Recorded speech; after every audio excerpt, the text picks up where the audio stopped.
शिवसेना पक्ष आणि चिन्हावर आज पुन्हा एकदा सुप्रीम सुनावणी आहे। काही वेळामध्ये या सुनावणीला सुरुवात होणार आहे। आज शिंदेंच्या वकिलांकडून कोर्टामध्ये युक्तिवाद करण्यात येणार आहे।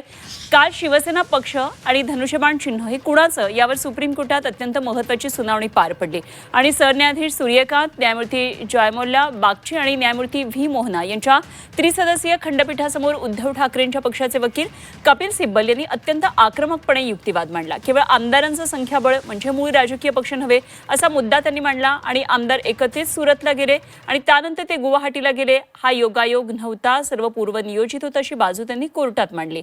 तेव्हा हा मुख्य मुद्दा मांडताना सिब्बल यांनी विधानसभा अध्यक्ष आणि निवडणूक आयोगाच्या भूमिकेवर सडकून टीका केली। कोर्टात तब्बल 1.5 तास हा युक्तिवाद चालला। आता आज दुपारी 2 वाजता या प्रकरणावर पुन्हा पुढची सुनावणी होणार आहे आणि या संदर्भात आणखी सविस्तर तपशील जाणून घेऊया। आमचे प्रतिनिधी कृष्णात पाटील आता आपल्याबरोबर जोडले गेलेत। कृष्णात, कालचा दिवस सुनावणीचा हा अत्यंत महत्त्वाचा होता। कपिल सिब्बल यांनी अनेक महत्त्वाचे मुद्दे मांडले, एक धारदार युक्तिवाद केला असं स्वतः आज राऊत यांनी म्हटलेलं आहे। आजचा दिवस तितकाच महत्त्वाचा असणार आहे कारण शिंदेंचे वकील आता युक्तिवाद करणार आहेत। आजच्या दिवसासंदर्भात काय नेमके सुप्रीम कोर्टातून आणखी तपशील येतात कारण काही वेळामध्ये सुनावणीला सुरुवात होणार आहे, सगळी तयारी कशी चालली आहे?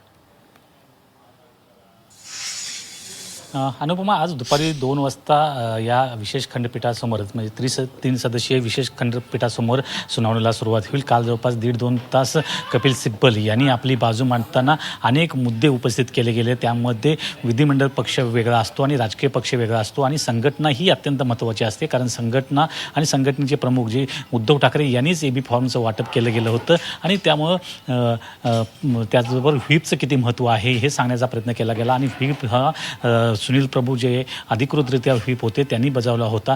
याचबरोबर खास करून संबंधित तत्कालीन राज्यपाल यांची देखील भूमिका जी आहे ती संशयास्पद होती। अशा प्रकारचे अनेक दावे जे आहेत ते यावेळी कपिल सिब्बल यांच्याकडून करण्यात आले होते। त्यांचा कालचा युक्तिवाद संपल्यानंतर आज देखील थोडा काळ ते युक्तिवाद करणार असल्याची माहिती समोर येते आणि त्यानंतर दुसरा बाजू म्हणजेच शिवसेना एकनाथ शिंदे यांच्या बाजूनं वकील हे आपले युक्तिवाद करतील आणि या सुनावणीमध्ये त्यांची बाजू जी आहे ती प्रामुख्याने मांडली जाईल कारण आतापर्यंत केंद्रीय निवडणूक आयोग असेल, त्याचबरोबर विधानसभा अध्यक्षांचा निर्णय असेल,